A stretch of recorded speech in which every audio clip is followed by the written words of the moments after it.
I saw the TV glow. Alright, I've been talking about this one for months since I saw it in January, and it is finally available at home. I Saw the TV Glow is one of the biggest gut punch movies of the year. It's so viscerally disturbing and uncomfortable, but then it's also this cautionary tale showing us the bad ending of a choose your own adventure, when that choose your own adventure is the life we all live, but kind of letting us as the audience know that there's still time, even though this movie isn't showing the happy side of that. This is a movie that I've liked more and more every time I've seen it. Issues I had on first watch become less of a concern when you kind of realize that it just builds into the overall mythos that the movie's building. And I just think the whole thing has this very clear and unique vision of what it's going for. I hate feeling like I need to add an asterisk to a movie recommendation, but I do know that this isn't gonna work for everyone. And I also think the trailer might have set some false expectations as to what the movie's actually doing, or at least how literally it's gonna do it. So if anything I end up saying in this next little spoiler-free section sounds interesting to you and you haven't watched the trailer, I would recommend not watching that and just watching the movie. But first, today's video is brought to you by you, my lovely Patreon and YouTube channel members, and also a special little thank you to anyone who's been subscribing, because I am so close to 600,000, and that is so cool. I Saw the TV Glow puts us under the narration of Owen, a timid teenager who becomes friends with a girl named Maddie, who opens him up to the world of the Pink Opaque, a late-night tween show about two girls fighting monsters of the week on the psychic plane while the threat of Mr. Melancholy looms over them. The two share an unusual bond with this show that becomes their window into another world. And it's really just playing on this idea of nostalgia and the way that people can lose themselves in it, how you can start putting so much of yourself into these shows that you love, becoming invested in them as a way to cope with what the real world is lacking, to the point that you do actually care more about these fictional characters than you do about people in your real life. And then how you can realize those more negative aspects when you try to revisit it down the line, how they might never feel the same, how you can't get back to that captured emotion of comfort because those moments aren't real anymore. They're just these altered memories of what it all meant within ourselves. For this movie, it's very specifically interested in how that intersects with the idea of identity, queer identity, and very specifically for Owen, the trans identity. As director Jane Schoenbrun put it, it's that moment of an egg crack when a person realizes that they're trans and how things just shift forever after that, and then just the brutal effects that denying that authentic aspect of yourself has on the mind and body. A very particular type of slow death that comes from burying pieces of yourself, so that you end up in a life that simultaneously feels like it's too long and droning on, but then too short to actually achieve anything that would make you feel satisfied. And there's so many little things hinting to this throughout the movie, like the opening scene where Owen's walking under one of those grade school gym parachutes, but with the colors shifted to be more in line with the trans flag, while a cover of anthems for a 17-year-old girl plays. While the movie is very personal to Schoenbrun, the whole movie is just steeped in their loves and obsessions and was written while they were going through their own transition. I think the movie's greatest strength is that it's going to be able to tap into an emotion that so many people have felt, and then they can relate to it for all those different reasons. When I saw it the second time, I can't remember the specific quote they said, but it was something like, if you don't resonate with any of this movie, congratulations for having a good childhood. Because not to take it away from the very clear trans identity aspect, I do think that this movie is speaking to this idea of whatever it is you're burying down about yourself and just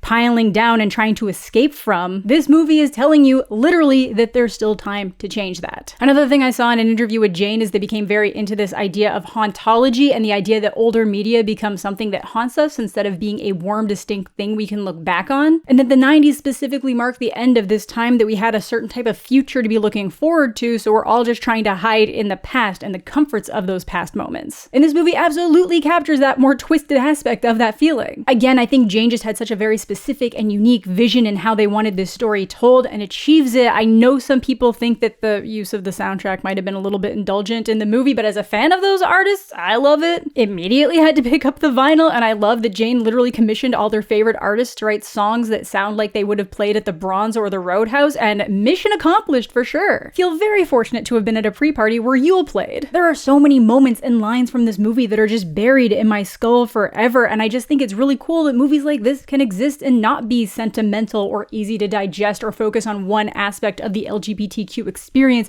or just having those stories told in a very specific way. I just think it's neat, and it hit really hard. I just think they're neat. So if any of that sounds interesting to you, I definitely recommend checking out this movie and supporting it. I definitely feel like you'll get more of this video if you've seen the movie, so please consider that first. Support independent creators. But I just really want to dive into the spoilers and my different thoughts and bounce off other people to help maybe shed some light on things that some people might not have understood, while also fully acknowledging that there's lots of nuances to this that I'm not going to catch or understand, and that there are so many Easter eggs that I'll be missing out on. And I just, again, think that the greatest aspect of this movie is that so many people are going to be able to pull something from it and resonate with it, even if the protagonist is on a very different journey than you specifically are. But let's dive in. That means spoilers. And for this, I really do feel like I kind of have to dive into some of those later aspects of the movie so that when I'm building through the intro, I can show the little moments that are kind of like revealing what's going to play into it later. As mentioned, this movie is about denying a core aspect of yourself and how that feels like a slow death as you continue living down your life. Owen is specifically going through the trans experience and actively rejecting it. It's never outwardly discussed. It's all just shown in flashbacks and memories as pieces get connected. And it just feels really authentic to how things like that would have been discussed in the 90s and early 2000s. We're basically being shown into the nuances of this movie, from Owen looking back at the life he lived and those key moments he shut down that got him to where he is now. Complete with fourth wall breaking narration, campfire moments that feel like he's this week's host of Are You Afraid of the Dark? There's also this weird split reality aspect that can be taken metaphorical within the bounds of the movie, but also literally. It even starts interacting with us as an audience. There's this moment where the movie has pages out of a pink opaque episode guide that is literally just breaking down what's happening in this movie and acknowledging that Owen and us are reading that overview right now, basically trapping all of us in this episode of the pink opaque. So again, big spoiler warnings here. I'm gonna go into a big reveal that was actually in the trailer but without context, but acknowledging that he seems to be reading about this episode of the pink opaque while it's happening is very significant, because the big moment of contention in this movie is Maddie telling Owen that they are the pink opaque, they are Tara and Isabel, that like those pages said, they really have forgotten who they are, and every moment they stay in this reality is a moment closer to their deaths. Again, on the metaphorical, every moment that Owen denies a piece of their authentic self is a moment closer to death, and we will see that start to reflect physically. The opening scene of this movie is Owen catching a commercial for the pink opaque where the line, "They can't hurt you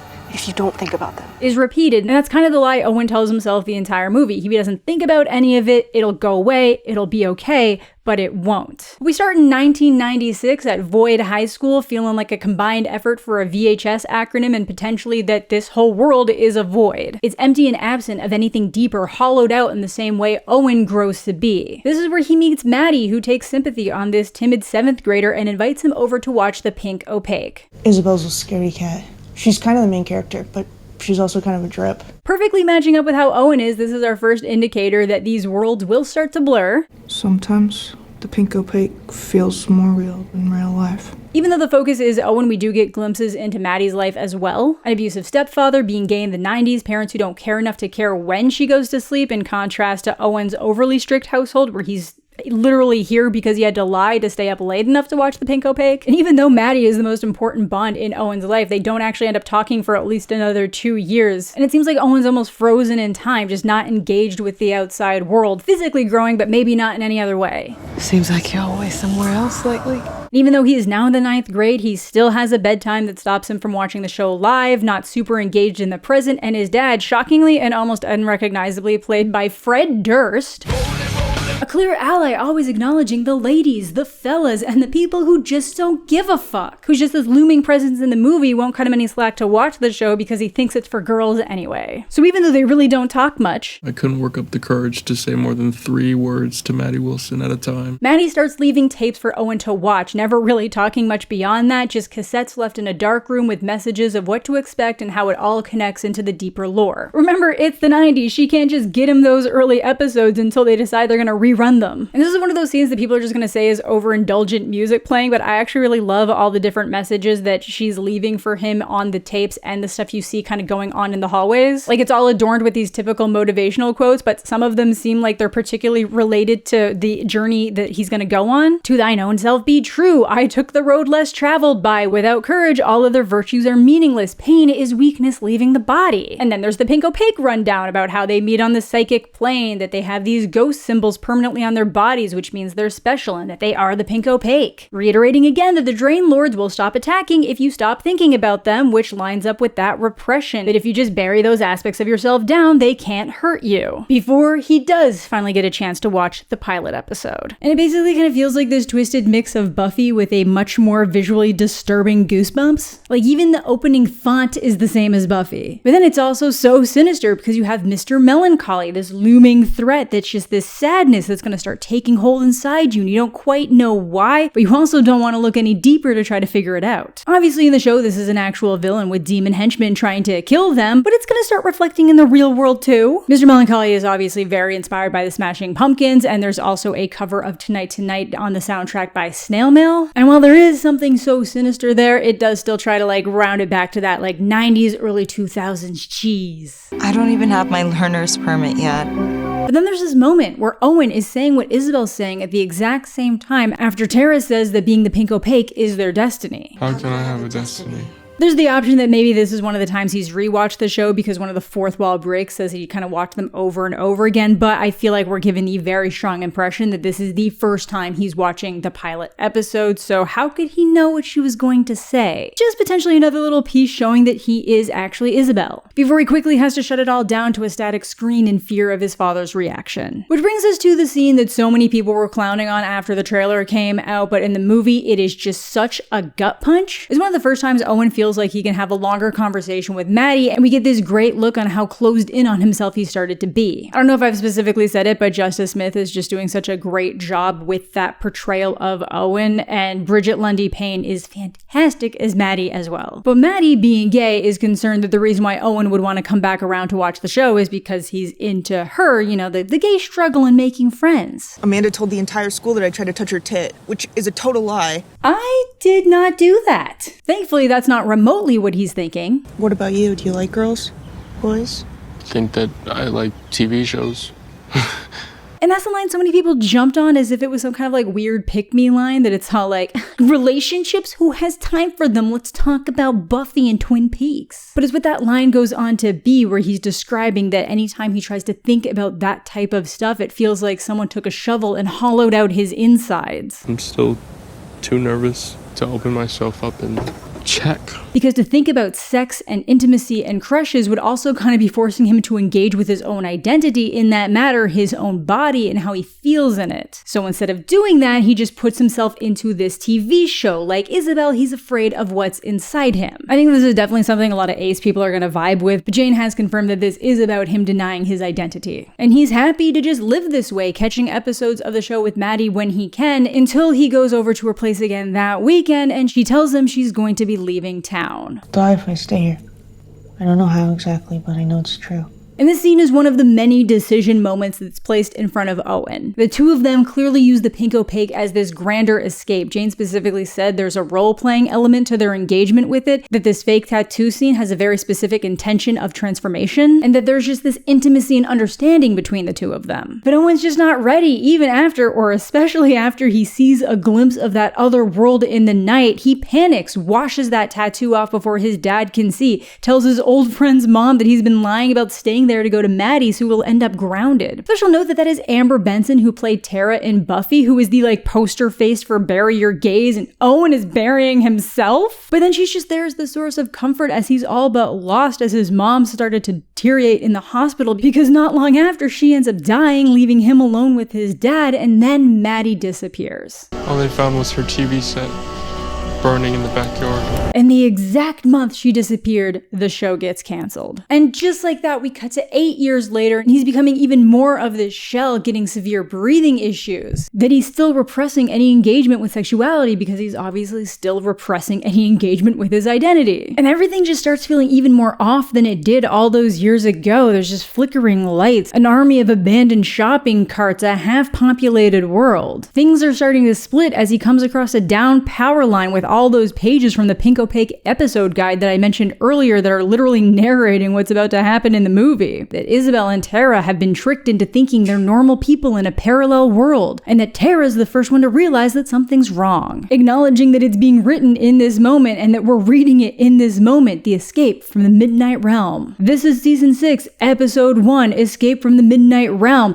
and whoever's writing this knows that we're reading it right now, but the issue is the final episode of the show was season 5. So we are literally watching the unaired episode play out in real time. And not long after this, Maddie pops up, and Owen is rightfully shocked because she completely disappeared. No one's ever been able to find her, and she just kind of seems like this weird shell as they go to a local bar at the edge of town. Specifically because she says they'll be safe there. This is one of the scenes where people feel like the music gets a little bit overly indulgent, but it really reminds me of, like, I think the first episode of Twin Peaks. Like, there's just lots of focus on a singer that ultimately means nothing to the overall episode. It's just good vibes, and also we get Phoebe Bridgers let the Sapphics have their day. I'm sure there's so much going on around this bar in terms of Easter eggs, but I do know that some of the pages from the guidebook mention like an actual double lunch, and then this bar seems to be called Double Lunch. Maddie's here for one specific reason. She wants to know what he remembers about that TV show they watched all those years ago. But specifically, in what way does he remember it? Do you ever get confused? Maybe the memory isn't quite right? Does time ever feel like it's not moving normally? Giving us flashes to these moments of them in her basement while Owen tries on a dress, a timid but genuine smile coming from it. Things that we've never seen before because Owen's never wanted to accept it before. Asking him if it ever feels like he's just narrating his life as it plays out in front of him like a television show, which is literally what he's been doing. Literally just Zach Morrising all around the place. All these memories just swirling in as she reveals that she's literally been in the TV show for the past 8 years. Bringing us right back to the events of that final episode that we haven't seen yet, where Isabel and Tara need to meet up in person to defeat Mr. Melancholy, only to find that he's taken Tara's heart, fed her the Luna juice, and buried her alive. Blue Puke here really calling back to that Are You Afraid of the Dark episode that felt maybe a little bit too intense for that age group. And this is when they get Isabel, Mr. Melancholy telling her that soon enough she won't remember anything about herself. She won't even remember that she's dying. Showing her a snow globe of that young Owen getting lost in the TV, like a Sixth Science Fair project that they just get to check in on. And now they're dying literally every second this goes on. The breathing problems that steadily get worse, the wheezing, it's because he's Isabel buried in the dirt. He's an earth sign. They found him in the dirt. Sorry, I know this is serious, but I couldn't help myself. But it's just this crushing realization that this existence that he thinks is real, the only thing he's ever known,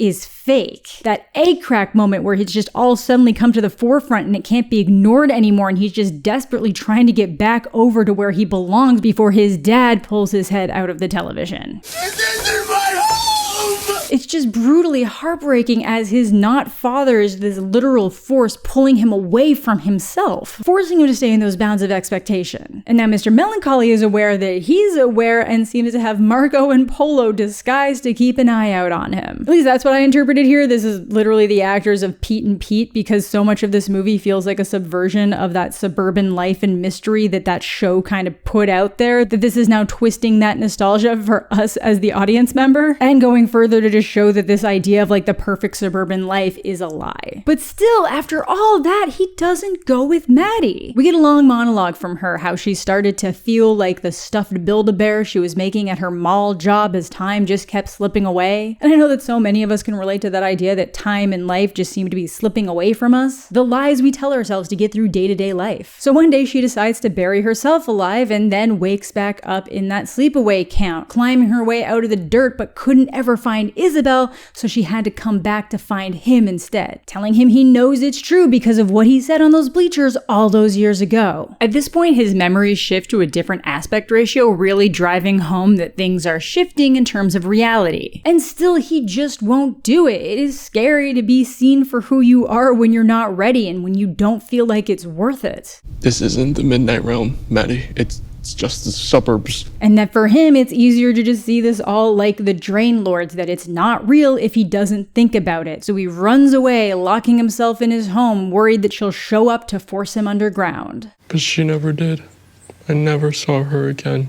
So all he can really do is just force himself to believe that this was the right choice until those thoughts come in at night that maybe he really was someone beautiful and powerful who is now suffocating alive. While the movie finally pans over that idea of there is still time. A message that seems like it's more for the audience than it is for Owen because he's really just a character here to convey a message. Years pass like seconds. I just try not to think too hard about it. So when his dad dies, he decides it's time to become a man. The ideal life, the flat screen TV. I even got a family of my own. I love them more than anything.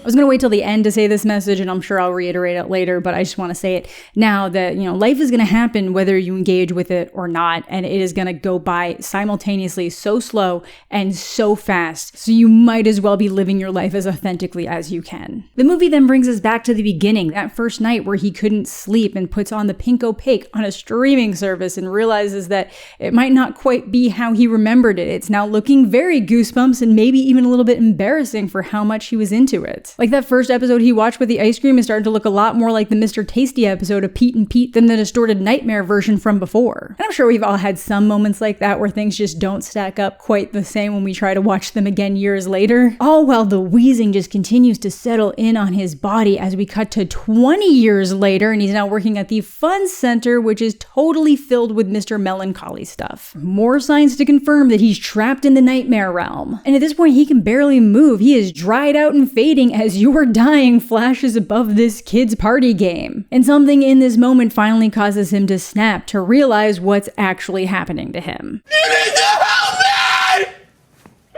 I'm dying right now! And this moment hurts so much. It was kind of like surreal and weird at South by Southwest when I saw it the second time because so many people weren't quite sure what tone this was going for and just started laughing. Like I'm sure some of that was like awkward laughing for how disturbing it was, but there were definitely some people who thought this was like one of the funnier moments. So just imagine this theater packed with people who just like either fully didn't get the vibe, people who did but can't quite process it, so they're awkwardly laughing, and then the people who are about to become like blubbering, sobbing messes on the ground, and I'm only mildly exaggerating about that. Because this is literally his final desperate plea for help, but he's alone. All these people around him just freeze because he broke this part of a false reality. And I saw some people have some issues with him cutting his chest open and finding peace there because they thought it was like an actual self-harm allegory and then that was making him feel better. But it really is just showing that at the heart, his reality is still there. Inside him is his identity and he can live it whenever he wants to. Until he dies, there is still time as we just get the anthems for a 17-year-old girl swelling in all over again to just drive the point home, which is what brings us to our final scene, which there's been some points of contention there, but I will get through to it all. But it's him stumbling back out onto the floor and just apologizing to everyone for being an inconvenience. These people who don't care, people who aren't real, people who don't matter, restricting himself down all over again. And I kind of feel that growing up in the 90s and early 2000s, feeling like a burden for being the way I am. I'm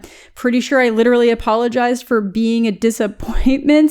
So, I still have a lot of internalized issues there. I feel fortunate to be loved, but a lot of people don't have that. So it makes sense that a lot of people might want to hide away these pieces of themselves to not make other people uncomfortable, to apologize for existing. And that's why this movie is a gut punch. It's just hitting on so many levels where we're left with this brutal realization that he's not gonna step over, but that he knows there's still a chance. It's this will he or won't he? And it's not trying to put out this idea that like, look, if he had just done this, his life would have been perfect and magical. It's not trying to say that to you either. What it's trying to say is, would you rather die having concealed your authentic self and have a miserable life, or deal with the pushback and pain and having to reconcile with the before times forever in exchange for getting to be that authentic version of yourself? I know what I'll take. Jane has mentioned that they don't like endings that steer too hard into happy or miserable, so we're left with a world where both options are still possible. Apparently they did film that scene to keep going where he just goes faster and faster until he finds himself at an exit and does actually get out of this world, but they decided to cut it so it's more of a like, will he or won't he? And I'm cool with that. It really does just play more into how like viscerally disturbing on an emotional level this movie is. And I think it kind of fits the vibe of the movie better. Like the whole movie has been Owen running from himself, and the older he gets, the less authentic he is. He spent his whole life afraid, so he's avoiding putting himself under more scrutiny, but we're kind of left wondering, is this going to be the limit? Is this the moment he takes that step? But that is going to do it for the video. I'm sure there's a lot of other things I didn't talk about. There's probably going to be some things I add in after I'm done recording this, but let me know what you guys are thinking down below. Did you love the movie? Did you not like the movie? Are you like me where you've appreciated the movie more and more when you've thought of it? Or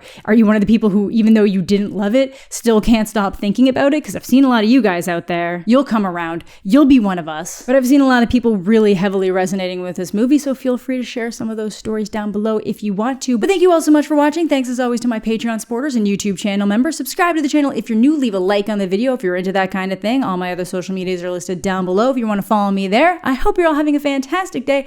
I'm mostly okay, and we'll catch you all later.